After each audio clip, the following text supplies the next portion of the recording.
Hello and welcome to this India Today World Economic Forum Davos Agenda Special. There are decades when nothing happens and then there are weeks when decades happen. Last year at this time we were on the snowy slopes of Davos, and now here we are on Zoom in this virtual Davos agenda in the middle of the worst pandemic the world has seen in a century. America and the world is in the midst of a major transition from the chaotic era of Donald Trump to the more conventional presidency of Joe Biden. What does this transition mean for the security paradigm in the Indo-Pacific region? Under Donald Trump, US-China relations plummeted. Is conflict now inevitable? And what does this rivalry mean for India, which is facing a serious Chinese aggression on its northern borders?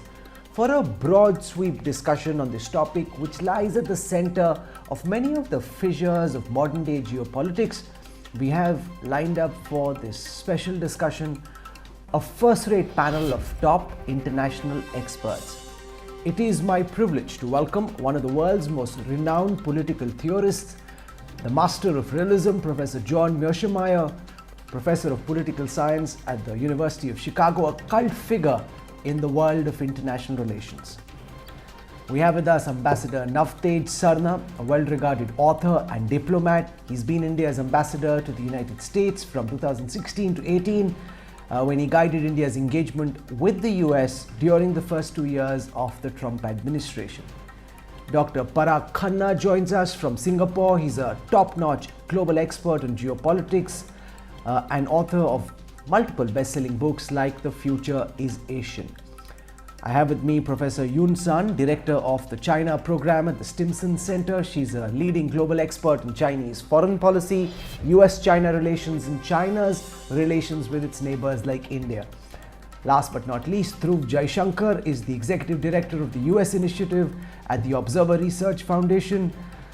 He's one of our bright young scholars and joins us from Washington, DC. I want to start this discussion by going across to Professor John Mearsheimer on how you see America's relationship with China being different from what we witnessed during the Trump administration. Is the conflict that we've seen build over the last 4 years going to get worse, or do you see some kind of an improvement in the US-China ties over the next 4 years of the Joe Biden presidency? Welcome, Professor Mearsheimer. It's my pleasure to be here. Thanks for having me. Let me make two general points. First of all, I don't think that there's going to be a fundamental change in the nature of the relationship. China's a rising great power. China is determined to dominate Asia and do whatever it can to push the Americans out of Asia. And that's going to happen whether Donald Trump is in the White House or Joe Biden is in the White House. It's a result of powerful structural forces. It's a result of the fact that we've transitioned from unipolarity to multipolarity. And inside of multipolarity, it's the US-China competition that matters more than anything else. So the basic nature of the relationship is not going to change. What is going to change, and this gets to my second point, is that Biden will do a much better job than Trump did dealing with America's allies in East Asia and in Asia more generally. The fact is that the Trump administration did a terrible job of dealing with allies and putting together a balancing coalition, an alliance structure that could be used to contain China. What the Biden administration will do is it will go to great lengths to work carefully with countries like Japan, South Korea, a number of countries in Southeast Asia, and India as well, to foster good relations among all those countries so that we can do a much better job of containing China than has been the case during the 4 years that President Trump was in the White House. Professor Yun Sun, give those who are watching at this time your best sense of how Beijing perceives this transition in Washington, DC. Do they see this as an opportunity to try and restore some elements of the relationship, or are the Mandarins in Beijing now reconciled to the idea that the relationship is only going to deteriorate and that is inevitable? Well, thank you. That is a great question. I think the key words to describe where China is now and the Chinese policy community about Biden is that there is quite a lot of mixed feelings.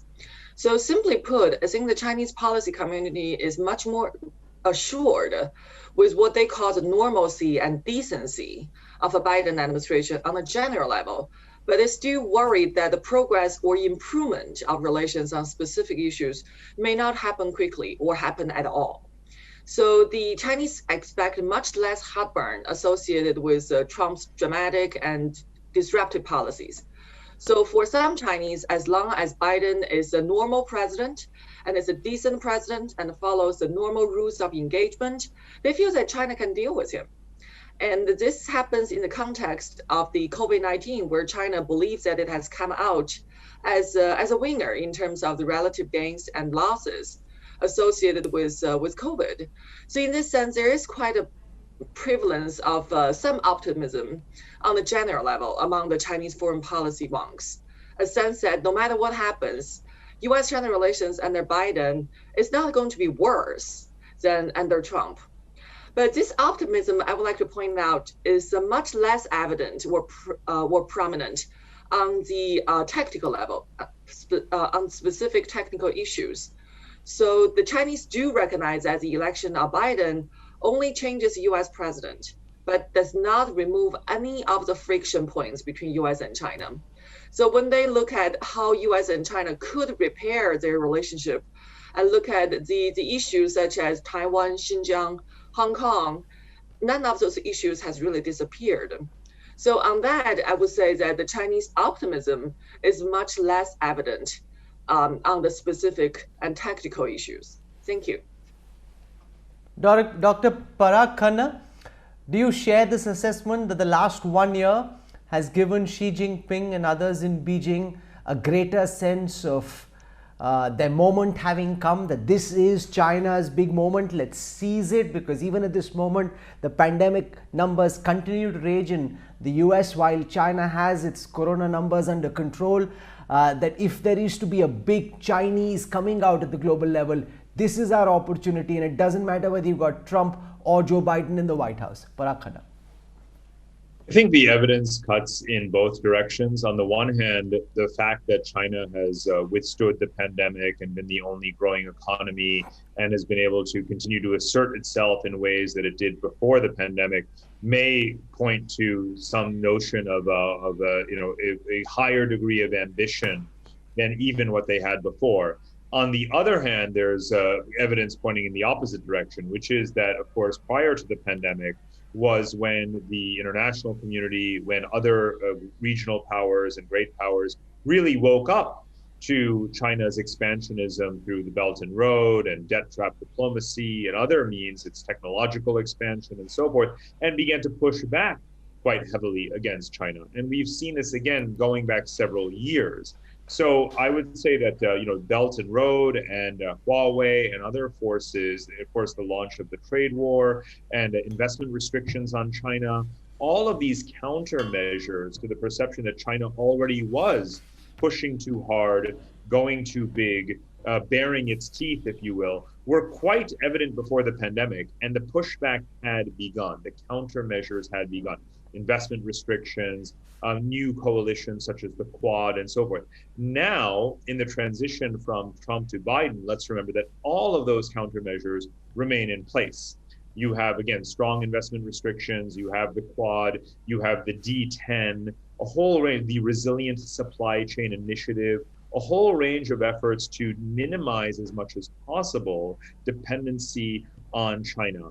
And again, investment restrictions and so forth. So I think that this cuts in both directions. It could be that temporarily, and this is evidenced by the Chinese trade surplus, there is a greater dependence on China than before in light of their economic position at the moment. That said, the measures that are underway by a wide range of countries to prevent that dependency from deepening further in the future are also very, very strong. So I foresee, in terms of a medium and long-term picture, a sustained momentum by the rest of the world, led by the United States, led by Europe, Japan, India, and other countries, to ensure that China does not get to rule Asia, to impose its standards globally, and so forth. Ambassador Navteej Sarna, how do you see this transition from the Trump era to the Biden era impacting India? You know, what Professor John Mearsheimer suggests is that things may not necessarily get worse, but they're unlikely to get much better. In that context, how do you see India in the midst of this growing China-US rivalry? Thank you, Rahul. I think the first general point, which has been touched upon by previous speakers, is important in this context, that a lot of these problems are actually post-Trump. China's behavior, China's attitude on the East and South China Sea, on Hong Kong, on Taiwan, on the Indian borders, and its generally predatory economic and trade practices are going nowhere. That's the first point. The second point we have to remember from our point of view is that particularly during the Trump years, India has made very impressive strides in the cooperation between the two countries in this area, in the Indo-Pacific. The new Indo-Pacific, no longer the new, but the Indo-Pacific vision of the United States government, which was also put out a few days ago again, shows a very important role for India in the vision of the Indo-Pacific. We have been closer in the defense and maritime security field. Our exercises have deepened.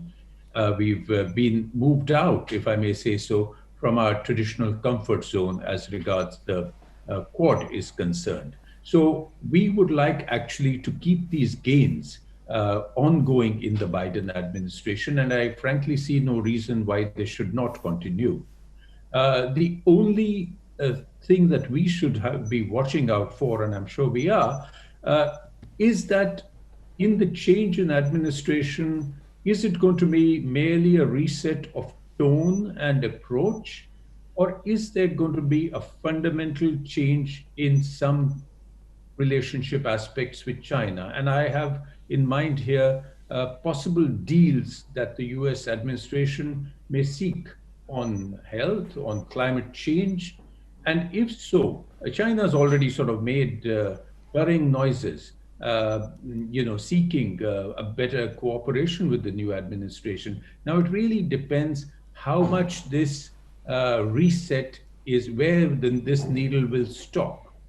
If the fundamentals don't change in the US-China relationship, and I think my bet is that they will not change, then India's position on the Indo-Pacific will only get strengthened. The US will need partners. The US can't do it alone in the Indo-Pacific. The US needs engagement not just with its traditional allies, but with strategic partners. And frankly, there is no more important strategic partner than India in the region. So I would watch with so Dhruv Jaishankar, Professor Mearsheimer speaks of Biden being a more reliable partner when it comes to allies, and also of wanting to form balancing coalitions against Beijing, whereas Trump was mercurial and unpredictable from the perspective of even the closest allies. Do you see the next 4 years being a period where India more closely joins America's balancing coalition, which is what the US wants, and India initially at least wasn't so enthusiastic about, but the Chinese aggression now changes a lot of the equation and the thinking in Delhi? Or do you see us still trying to mend relations with China like we were before this aggression started? I mean, I think on balance, the structural factors that Professor Mearsheimer speaks about will outweigh many of the other tactical considerations that are at play and the issue-specific considerations that are at play. That is, if you look at the broader balance of interests that India has vis-a-vis China and vis-a-vis the United States, clearly the alignment between India and the US is intensifying on almost every issue. There will continue to be some areas where India and the US will have disagreement, for example, on trade, on Russia, but these are largely have been managed in the recent past, and there's no reason at present to think that they can't be managed into the future. But overall, I think we will have to see where, as Ambassador Sarna rightly pointed out, where does the Biden administration come out on various issues. And so far, just based on the personnel that have been appointed to key positions and their actions during the transition and in the last 72 hours since the swearing in of Joe Biden as president, there is every indication to suggest that a lot of the naturally competitive policies that were put in place previously, including during the Trump administration, are likely to continue as the basis for engagement with the broader Indo-Pacific region. And with that in mind, obviously, there has been outreach already in the last few days to NATO allies in Europe, to Japan, to South Korea. National Security Advisor Jake Sullivan has spoken to his counterparts in those two countries. But I think as the new administration gets looks around the world and looks at where the key allies and partners are going to be, I think it will see in India a much more capable partner, and one that is on the same page on many of the key issues that are important for the U.S. interests in the Indo-Pacific. While no one knows for sure, but I want to spend the next few minutes asking all these experts about whether America over the next 4 years will be able to hold off and stall the Chinese advance, or is it only inevitable that China emerges by 2028 as the world's preeminent economic power and going forward military power as well, especially in the context of the Indo-Pacific region, which is of greatest importance to India. So I want to go across to Professor Miyashimaya first. Under Trump, it seemed as if America was hurtling into chaos. To what extent do you see Joe Biden being able to stem that tide? Will it be enough to be able to ward off, stall, or push back China's advance? Well, what the Trump administration was trying to do was to slow down, if not do serious damage to the Chinese economy. During the Cold War, we used to talk about the distinction between containment and rollback. And it became clear once the Cold War was over with that the United States was interested in more than just containment. It was interested in rolling back the Soviet economy and ultimately wrecking the Soviet Union.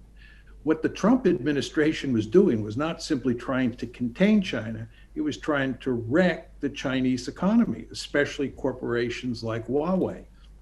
No one knows for sure what the consequences of the Trump administration's economic policies towards China were or will be. And nobody knows exactly what the Biden administration will continue in the Trump menu of policies. So it's very hard to say exactly where the Chinese economy will be in 2028. And it's also difficult to say where the American economy will be. You want to remember that before COVID happened, if you go back to January 2020, the American economy was zooming along and it looked like Trump was going to get reelected.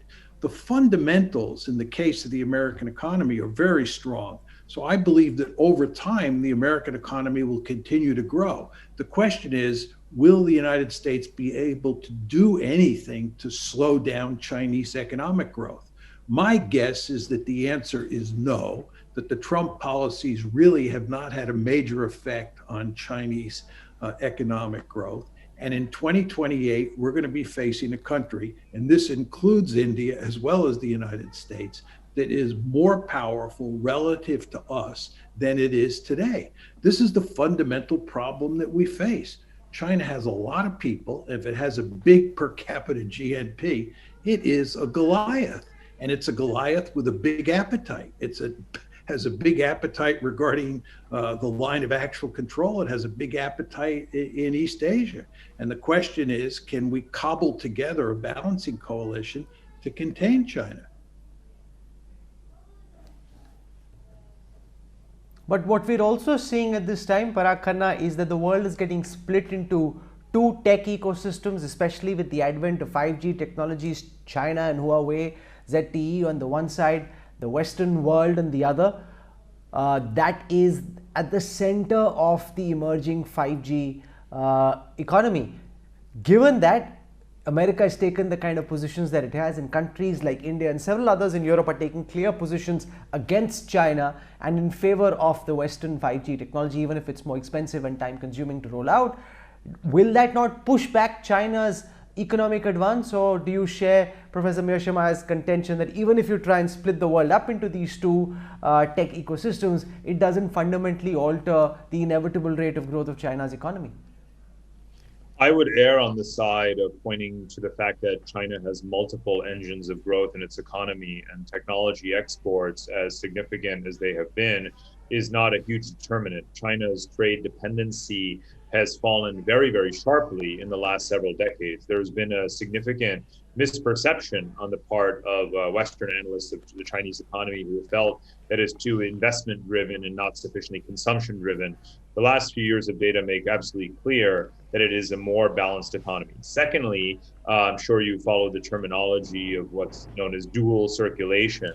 And that's a combination of the external neo-mercantilism in terms of their pushing exports on the world and buying in, cheap raw materials and so forth, while becoming more self-sufficient internally. So again, going back to that trade dependence, they are self-sufficient now in many categories of consumer manufactured goods, and even as their population ages, they have been building the industrial automation capability to still remain the export powerhouse that they are. So I, again, among others, don't really worry that their economy, even as it will return to the deceleration. In other words, remember, prior to the pandemic, economic growth was very slow. It's not particularly high now. What's remarkable is that it's growing at all, but it will again decelerate, but it will still grow. And given its enormous size, any growth is significant. So we shouldn't really be worried about some notion that there is a big speed bump for its economy. There's plenty of headroom there, both in investment and services, consumption,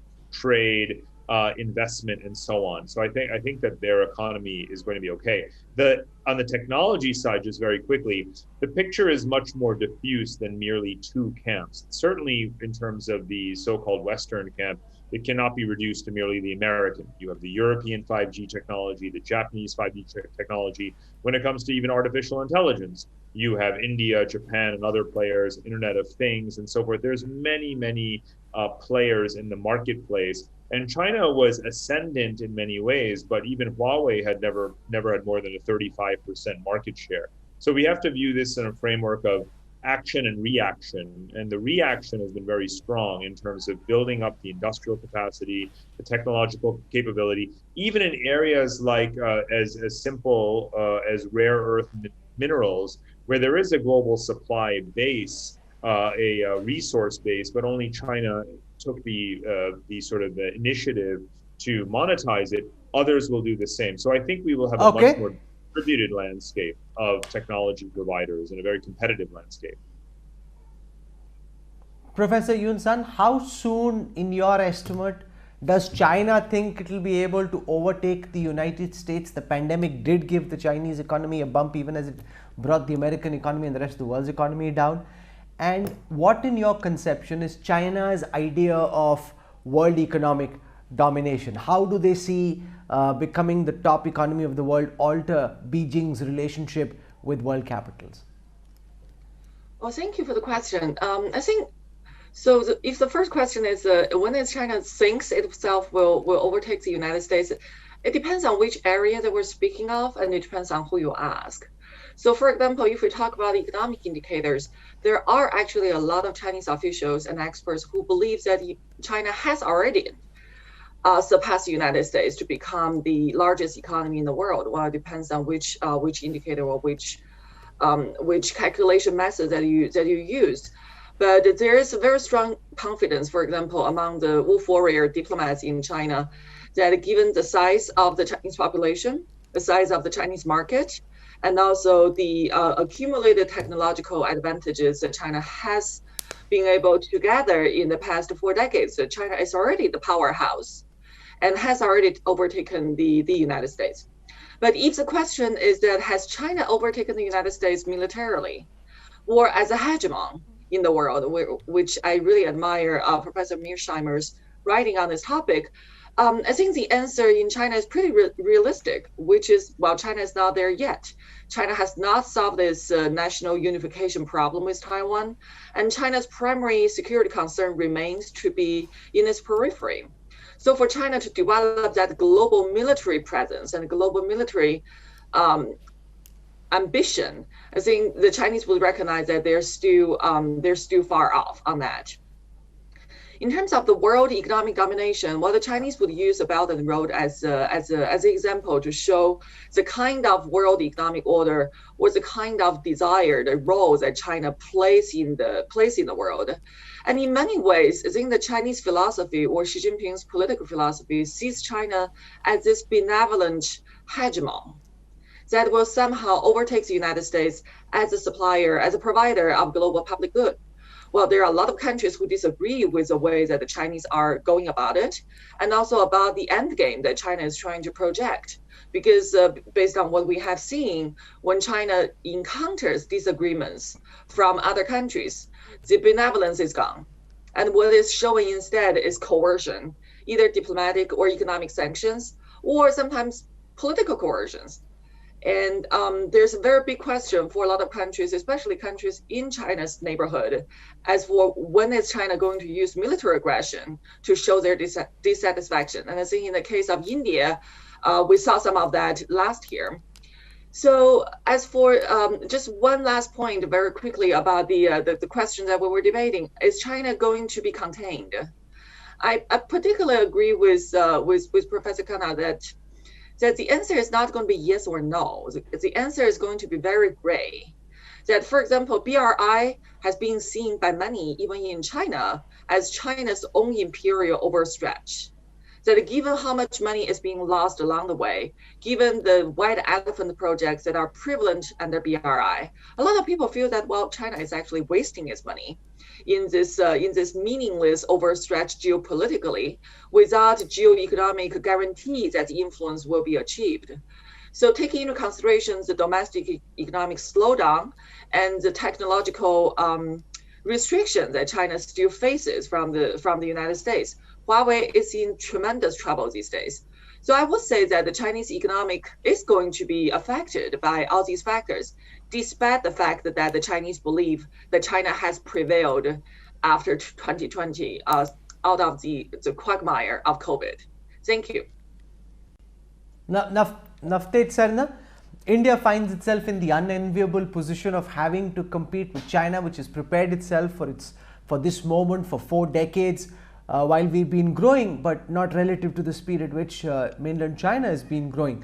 How then should India approach the next few years, given the fact that Beijing thinks this is when it will be overtaking the US, and the US is struggling to compete and contain Beijing economically? What should India be doing, given that the dragon has already bared its fangs?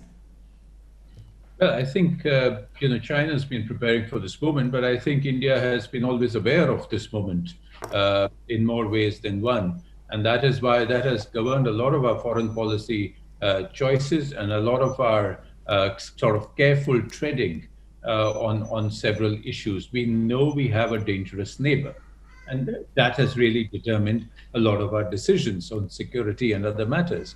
Now, in economic terms, I mean, there never has been a question that China has grown much faster.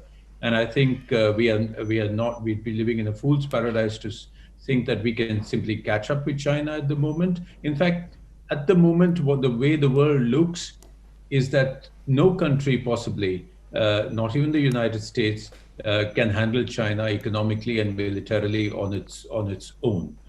So we need to work together. We need to engage with others. The pandemic is a certain moment. It has turned the mood against China in many ways. There was a rush for decoupling, and now there is a realistic reassessment that all decoupling is not possible, not even by India. But at the same time, it has shown the resilience of the Chinese economy. I mean, their fourth quarter rates are very impressive indeed compared to the rest of the world. So I think what people are looking at is strengthening their own economies. Biden's Buy America plan concentrates on bringing back manufacturing, bringing innovation, etc., back into the United States. We are trying to do much the same. I think in the years to come, we can be looking at. I mean, if there's one word to describe it, I think it's going to be competition. Containment is going to be an incomplete factor. We are going to compete in many ways, not just in trade, but in actually our worldviews of the economy. And this is where one point which has not been But- made, and I'll drop it and leave it for you, is whether in the Indo-Pacific, this move that India has been saying, inclusivity of the Indo-Pacific, whether in some economic areas you can actually include China rather than have a kind of mini Cold War going on in the Indo-Pacific. I'll just leave that thought. I don't have time to expand on it. But Dhruv, Jaishankar, is this a competition India is well poised for? Because you've got Beijing, whose economic growth is at this moment unsettling the United States, and you've got India now not just having to compete with China economically, but also having to double up its spending on military purchases because of the ever-present and real threat that China poses along India's northern border. So how should India be playing its cards over the next 4 years in your view? Well, I'm not saying, I won't say how India should, but I would actually say that India has a lot of advantages that sometimes go underappreciated. One is that it has a wide range of partners with most of the major powers barring China. So, India has deepening defense technological relationships with the United States, with Russia, with France, with Southeast Asia. It has growing economic ties with Japan, with the Gulf, with Southeast Asia. So I think that is clearly one advantage that India has, and again, it remains to be seen how much and to what degree India can take advantage of all of those external relationships, and to improve India's own capability to compete. The other thing is, I think India is relatively well placed vis-a-vis China, at least compared to some of the other countries in China's periphery, in the sense that while its military is relatively large, relatively sophisticated in certain areas. It has shown an ability to push back against Chinese assertiveness in the recent past. It has, a maritime capability that most countries in the Indian Ocean region do not have. Most resident powers in the Indian Ocean region do not have. I do think that there are those advantages there. And finally, I think if you look at sort of longer-term economic competition, while in the near term there are countries like Vietnam that are much better prepared to be a recipient of investment and take advantage of disrupted supply chains in the region. Over the long term, India has the capability of offering scale that a lot of other countries do not have. So I think many of the ingredients are there for India to manage well in this era of emerging great power competition, given Indian interest. I think it remains to be seen to the degree to which India can take advantage of all of that. In the last part of this discussion, I want to focus now on balancing coalitions, which Professor John Mearsheimer spoke of as being key to containing or warding off the Chinese threat. At this moment, there is no military coalition for the Indo-Pacific region in the way that you had NATO for the safety and security of Europe during the Cold War with the USSR. Is it likely that an arrangement which has been loose so far, like the Quad, over the next few years develops into a military coalition? Or do you think, given the wariness of India, maybe to some extent even Japan, that is unlikely? And if these capitals aren't willing to come together as a formal military coalition, what shape do you see the balancing coalition against China take, Professor John Mearsheimer? Well, the real problem here is geography. The countries that the United States would have to put together to create a balancing coalition are spread out all over Asia, broadly defined. Just think about the geographical distance between Japan on one hand and India on the other. So you're talking about cobbling together an alliance that's geographically dispersed. And that's very tricky to do.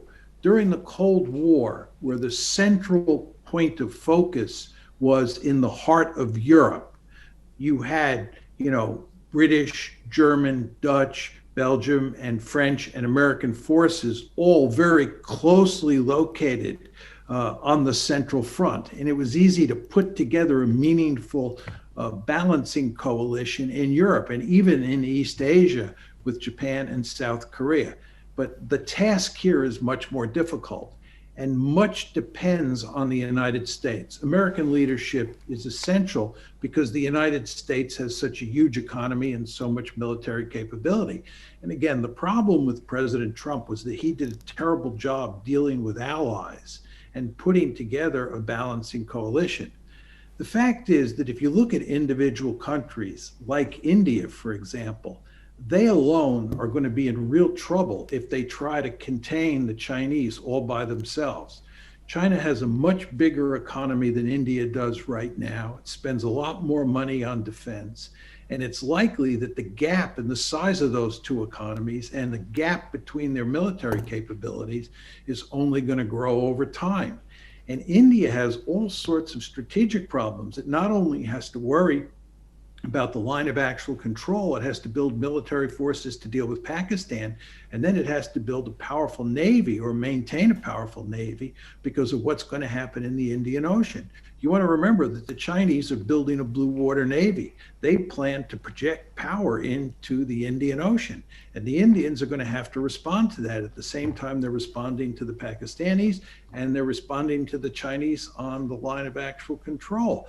And this is all in the context of a situation where China is growing more and more powerful. So India is going to need help. The Americans are going to need help. The Japanese are going to need help. And the $64,000 question, as we used to say in the United States when I was young, is whether or not all of these countries could come together and create an alliance structure that looks somewhat like NATO, that enables us collectively to contain China.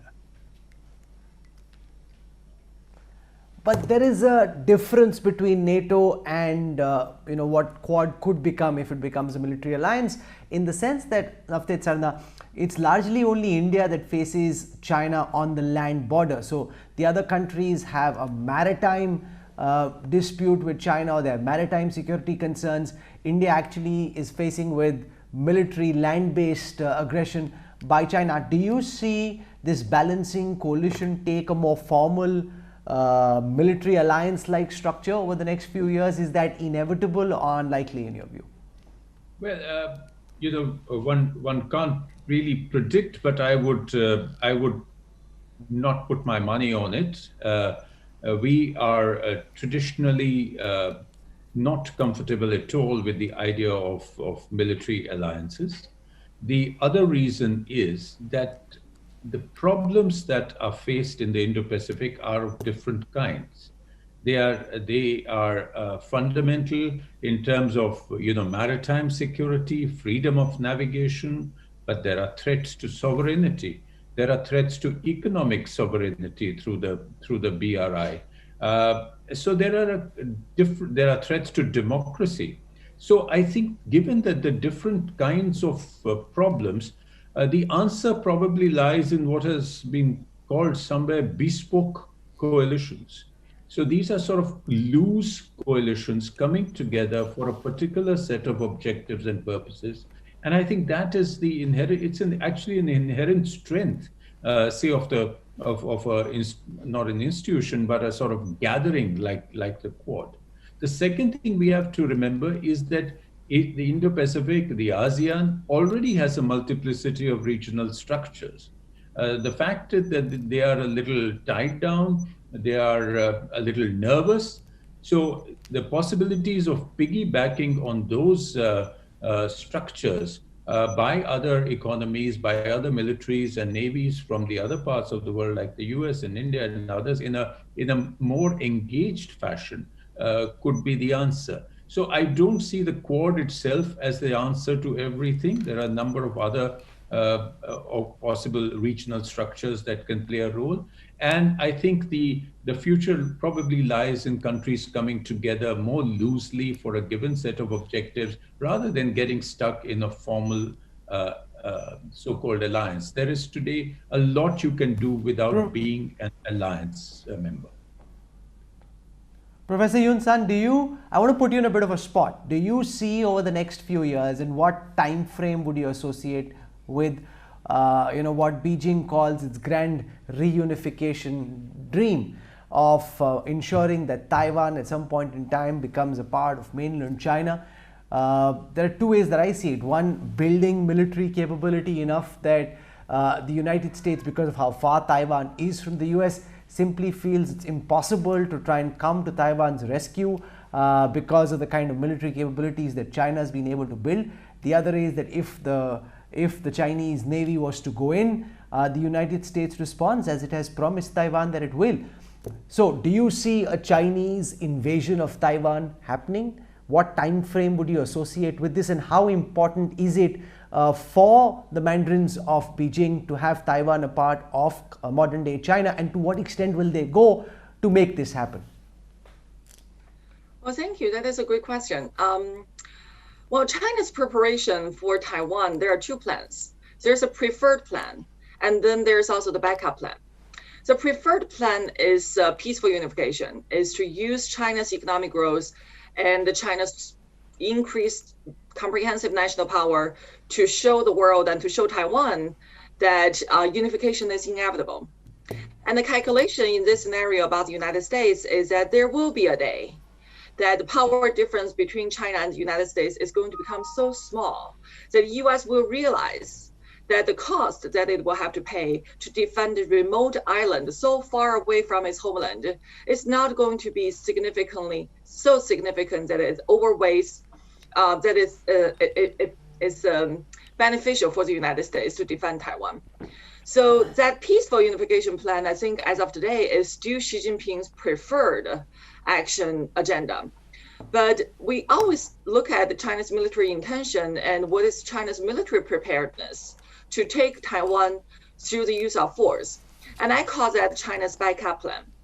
Because what that plan is indeed designed for is for the scenario that Taiwan declares independence, and the mainland has to have a reaction to it. And so in that sense, I don't think China will actively seek unification through the use of military force, but instead it is primarily prepared as a response to the declaration of Taiwan independence or any major events that will make Taiwan independent. But having said that, it does not necessarily mean that the Chinese military coercion of Taiwan is going to be any less significant in the years that we're looking ahead. So a lot of it depends on how China interacts with Biden administration. For example, the Chinese are asking the key question that is Biden going to continue President Trump's policy towards Taiwan, which has included a lot of tacit and implicit alignment building and also official ties or semi-official ties with the Taiwan Authority. So is Biden going to continue those policies which will push the Chinese military preparedness to a more urgent position? Or Biden is going to return to what the Chinese would call the previous policy, which strictly follows the status quo, which also will make China a little bit more comfortable and more content to pursue its peaceful unification scenario. Thank you. So you're saying that peaceful reunification is the ideal scenario, but Parag Khanna, we're seeing how the Chinese military is getting more and more aggressive, whether it's the Air Force or the Navy in the Taiwan Straits. And any pushback from Chinese fighter jets when they're in the sky, any scramble to ward the Chinese planes off can, very unintentionally spark off a much bigger crisis. Do you see Beijing make a military dash for Taiwan? How possible do you think this scenario is, and how do you see Beijing trying to achieve this idea of reunification, which Xi Jinping clearly seems to hold very dear to his heart? It certainly does. There should be no doubt about Beijing's intent the timeline and the strategy which Beijing will pursue to achieve reunification is something that's subject to a lot of debate and speculation. There have been times when there have been peaceful diplomatic overtures to try to woo the government, such as when Xi Jinping and former President Ma met face to face for a meal in Singapore. And then there have been times of extreme hostility and military preparations and at least rehearsals for various attacks. So China is trying to telegraph all of these different approaches in order to maintain that flexibility. There was even a scenario that, given the Trump administration's policy and pressuring of TSMC Semiconductor to no longer sell its products, its output to Chinese clients or customers, that might spark an invasion. So we can't really know when China would necessarily make a move, only that it would obviously prefer not to have to. But that's only one of the conflict formations, and we should not in any of them underestimate China's intent and its efforts to invest in the capacity to dominate certain battle spaces. We've just heard, for example, today that China has authorized Coast Guard vessels to fire upon ships from other nationalities that are seen to be trespassing certain maritime claims, for example. So there's no question that aggression is there, and therefore the wake-up call, again, one that predates the pandemic by several years, quite a few years, in fact. And let me just point out that going back to the early 2000s, when I was at the Brookings Institution, when Stephen Cohen was still around, he would convene coalitions or diplomats, track 2 gatherings of Japanese, Australian, and Indians. And this was 20 years ago. We called that the global NATO, right? So this has been something that's been a concern for several decades. And yet, to this day, as others have also pointed out, we would hesitate to call it an alliance, because the term alliance is certainly far less common in Asian history and strategic and diplomatic relationships than it is in Western ones. So we need to be very cautious in using that term. So we will not have anything more finally, than coalitions. Dhruv Jaishankar, where do you see the India-China military conflict go from here? We're in an uneasy state of truce, deployment in extremely cold conditions, inhuman conditions. Do you see this escalate, or do you just see this become an iced out border with high military deployment like we have with the Pakistani border along the line of control? Well, I'm not in a position to speculate about that. I mean, negotiations are underway by the two militaries and at the political level as well. And so it's hard to foresee what will happen in the near future. But for the time being, as long as there is this state of Chinese, a forward Chinese presence along the line of actual control, it's only natural that India will continue to intensify its balancing actions with other countries, and this will play out in a range of domains. Again, we saw, as Parag rightly pointed out, even before the coronavirus pandemic, even before the border crisis, we saw India tightening its investment restrictions against China. We've seen the app ban in the last over the last year. We've seen tightening of public procurement by the Indian government, again, with an eye on Chinese companies. And of course, a sort of intensification in multiple areas. I think if we look back on 2020, it's in some ways, I think Stein and other panelists have alluded to this, China opened up multiple fronts at the same time, and not just geographic fronts, but on technology, on human rights, on its economy and the Belt and Road Initiative, and on security matters. So you have, in some ways, as Ambassador Sana rightly pointed out, you have different configurations coming together, and yet there's also this converging, sort of topical converging taking place. So the Make in China 2025 initiative has led to initiatives like the D10, which is a cooperation on 5G technology amongst like-minded democratic countries. You've seen a coalition building on artificial intelligence. You've seen on supply chain resilience, on infrastructure financing. So again, while it may not resemble an alliance in the sense that we may not have mutual defense treaties coming up between some of these countries, we'll have something that is in some ways much closer than to give just one example, India's relationship with the Soviet Union at the height of the Cold War. In some ways, already we have India, India and the US, just to give that example, are already cooperating in maritime domain awareness and on military exercises in a manner that would have been unforeseen during the Cold War. So again, we may not enter the stage of alliances as Professor Mearsheimer has suggested, but something quite close to that.